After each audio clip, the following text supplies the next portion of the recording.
Oi pessoas, tudo bom? Meu nome é Gisele e esse é o canal oficial do podcast sobre investigação.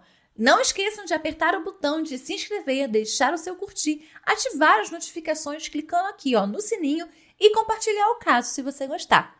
Bora para mais um caso? Um programa de sucesso, um apresentador carismático e líder de audiência em Pernambuco. 4 menores de idade e denúncias de atentado ao pudor e estupro. O episódio de hoje é o caso Deni Oliveira. Denilson Oliveira Lima, conhecido como Deni Oliveira, nascido em Olinda no ano de 1966, jornalista, radialista e apresentador de TV. Começou a carreira em 1989 na Rádio Recife FM, aos 17 anos de idade, bem novinho. Estreou na TV em 1991, na TV Tribuna, afiliada da Band no Nordeste, como âncora do Jornal da Tribuna. Ainda na TV Tribuna, em 1999, ele começou a apresentar o Tribuna Show, com a apresentação de inúmeras bandas de brega e forró, que eram os gêneros musicais, né, na época, que estavam muito famosos, muito estourados. Né? Em 2004, Deni foi para a TV Jornal, filiada do SBT, apresentar o programa Muito Mais, que era um programa de auditório, voltado para concursos de dança e covers de banda. O programa era líder de audiência em Pernambuco, chegando a alcançar 80% dos pontos de Ibope entre 2004 e 2006, que foi o período, né, em que o Deni ficou à frente do programa. Ele ficou extremamente famoso no Nordeste, né, durante esse tempo que ele ficou no programa Muito Mais. Inclusive, ele tinha um quadro no programa que ele ligava ao vivo para vários telespectadores. E que se a pessoa que estava recebendo a ligação atendesse e falasse "Alô, Deni", ganhava vários prêmios, né? Inclusive, esse bordão, né, foi um bordão que ficou muito conhecido, né? Para não diga alô, Deni, diga alô, Deni, né? Então, era um bordão que na época estourou muito, né? Ficou muito famoso. Em 2007, começaram a surgir inúmeras denúncias contra ele, né? Relacionadas a estupro, a atentado violento ao pudor e também a acusação de ter oferecido bebida alcoólica para várias menores de idade. Após sua saída da TV Jornal, né, em meio a várias denúncias que surgiram, em 2010 o Deni retorna à TV, no programa que levava o seu nome, né? Então era o programa Deni de Oliveira, já na TV Nordeste, que era afiliada da TV Cultura, né, afiliada lá no Nordeste, na região de Recife. As denunciantes eram 4 meninas menores de idade, que supostamente eram participantes frequentes do programa de auditório que ele apresentava. A acusação foi feita pela Agência de Polícia da Criança e do Adolescente e também pelo Ministério Público de Pernambuco. O MPE de Pernambuco moveu processos primeiro contra a empresa proprietária da TV Jornal por permitir menores de idade no auditório sem responsáveis legais. Depois processou o Denilson por estupro contra um adolescente e atentado violento ao pudor contra outras 3. E, né, também, como eu disse anteriormente, o oferecimento de bebida alcoólica para menores de idade. No programa Muito Mais, o MPE de Pernambuco afirmou que uma participante, né, havia sofrido abuso sexual ao participar de um concurso chamado Kelly Key, sendo apalpada no camarim pelo apresentador quando ficou sozinho com ele.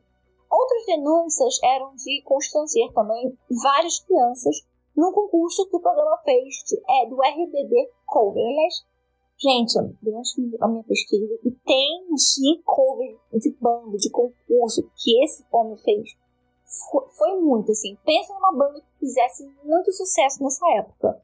Teve um concurso lá para escolher pessoas para fazer o cover desta banda. Não é só banda não, tá? Como eu falei anteriormente, teve um concurso chamado Kelly Key. A Kelly Key era uma cantora, muito estourada na época. Então, estourou no Brasil, eles faziam um concurso para escolher alguém para ser a Kelly Key, para ser a banda do RBD, para ser, sei lá, o El Chan.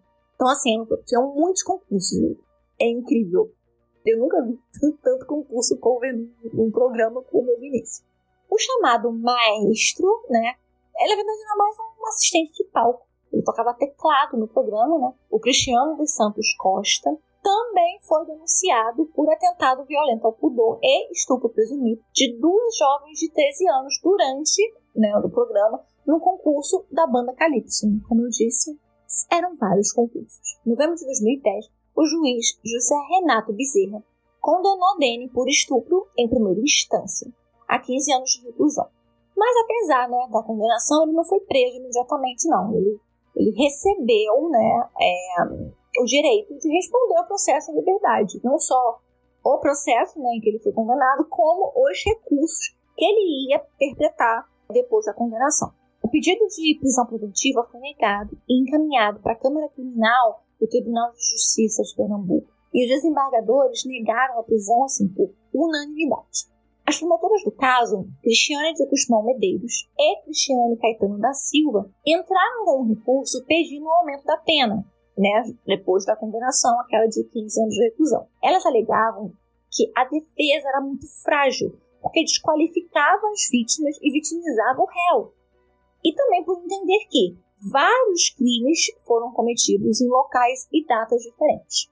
O recurso foi julgado em maio de 2011 e a pena foi aumentada. Ela foi de 15 para 24 anos e 7 meses de reclusão. A sessão onde foi julgado o recurso do aumento de pena acabou sendo anulada, devido ao advogado de defesa não ter sido intimado para a sessão. Então, acabou anulando a decisão também. No julgamento, o réu, Denilson, alegou que, devido a, abre aspas, aparência de mulher, fecha aspas, de uma das adolescentes, ele não tinha como saber que era menor de idade. Isso era um programa que tinham vários covers de várias bandas, inclusive inúmeras bandas infantis, o público mais infantil, como foi o caso do RBD, não era uma mulher de 20 e poucos anos, 30 anos, que queria fazer parte de uma banda cover, Então, assim, até hoje em dia, mas voltado realmente para o público pré-adolescente, adolescente. Então, eles sabiam que eram crianças que estavam participando. Mas ele teve a cara de pau de ligar uma coisa dessa. Bem, o advogado de defesa, Justo Elísio da Mota Santos, assim como o próprio Dene, sempre alegou a inocência dele. E que as acusações, tudo que estava acontecendo, essas denúncias, eram fruto, na verdade, de uma conspiração contra o Dene. Então ele dizia que o diretor de produção do programa não gostava dele. E que esse diretor teria colocado na equipe dele uma produtora para, abre aspas, chateá-lo. Fecha aspas. O Dene conta, inclusive, numa entrevista, eu vou deixar um trecho aqui para vocês ouvirem, tá? Deixa só um trecho, uma entrevista um pouco mais longa, não vou deixar só um pequeno trecho para vocês. Que depois de algumas situações, inclusive, ele conta de uma em outra entrevista, em várias entrevistas, ele conta vários casos, mas ele conta, inclusive, que teve uma situação em que ele teria mandado essa produtora entrevistar o Fábio Júnior. E ela alegou que ela não poderia fazer essa entrevista porque ela estava se sentindo muito mal, ela estava com muita dor de cabeça e ela queria ir para casa, que ela não estava se sentindo bem. E aí ele teria dito a ela que ele tinha um salário muito bom, ela também tinha um salário bom, e que ela tinha que ir lá fazer jus ao salário dela. E que se ela não fosse fazer entrevista, então ela para além voltar porque ela ia estar demitida. E foi assim que ele fez.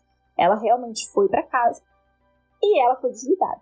E aí ele alega que em retaliação a isso, pelo desligamento, ela teria ido atrás das famílias dessas meninas e incitado as famílias a denunciá-lo. Eu pedi o afastamento de uma das produtoras, que nos intervalos entre uma semana e outra, quando eu não estava no estúdio ou na televisão, ela fazia algumas matérias. E uma delas ela fez sem minha autorização. Ela também deixou de gravar alguns shows numa noite em que ela foi escalada para trabalhar. Foi a partir daí que ela começou a armar as coisas contra mim. Ela foi na casa de uma das supostas reclamantes ou suposta vítima e começou a colocar coisa na cabeça da mãe dessa pessoa e se formou esse círculo negativo de informações mentirosas, falsas e caluniosas contra mim. Eu sei que essa pessoa hoje que fez isso deve estar com a consciência pesada. O Dene depois recorreu ao Supremo Tribunal de Justiça em 2014, recorreu da sentença, dos 15 anos de reclusão, e aí a corte sentenciou ele a 7 anos de prisão em regime semiaberto, não cabendo mais recurso. E aí foi por atentado violento ao pudor com presunção de violência. Após 4 pedidos de prisão negados, Danny foi preso 11 de setembro de 2014, no apartamento do filho dele, no bairro das Nações, em Campina Grande, na Paraíba. Isso depois de ele passar anos viajando, trabalhando. Inclusive, ele fazia inúmeros eventos, ele só não colocava o nome dele e nem o rosto dele à frente desses eventos, mas ele continuou trabalhando normal. Inclusive, ele foi passar uns meses em Lisboa, né, em Portugal, e isso durante ele já condenado. Então, assim, loucura. A polícia da Paraíba, depois, né, que conseguiu colocar o mandato de prisão e prendê-lo, ele encaminhou o Danny para o hotel, que é um centro de triagem Professor Everaldo Luna, em Abreu de Lima, já em Pernambuco. E depois ele foi encaminhado para a penitenciária agroindustrial São João, na ilha de Itamaracá, que fica em Pernambuco. Atualmente, o Danny tem um canal de entrevistas no YouTube, que eu vou deixar o link do canal dele no nosso blog, tá? O Sob Investigação.blogspot.com. O Sob Investigação é com 2 O no final, tá? É com cão ou 2 Os. E eu vou deixar também as fontes que a gente usou nesse roteiro. Então, assim, se vocês quiserem lá ver um canal de entrevista, se alguém tiver curiosidade para ver mais ou menos como é que é o canal, eu vou deixar para vocês darem uma olhadinha. Bem, gente, esse foi o episódio de hoje. As fotos do caso eu vou deixar no nosso Insta, @sobrinvestigação. Se você não me segue, você vai lá seguir. No Twitter e no TikTok nós também somos, tá? Também sobre investigação, sem cedilha e sem tio, tá, gente? Beijo, espero vocês todos no próximo episódio. Conto muito com a avaliação de vocês. Então até lá, até o próximo domingo, até o próximo caso. Beijos!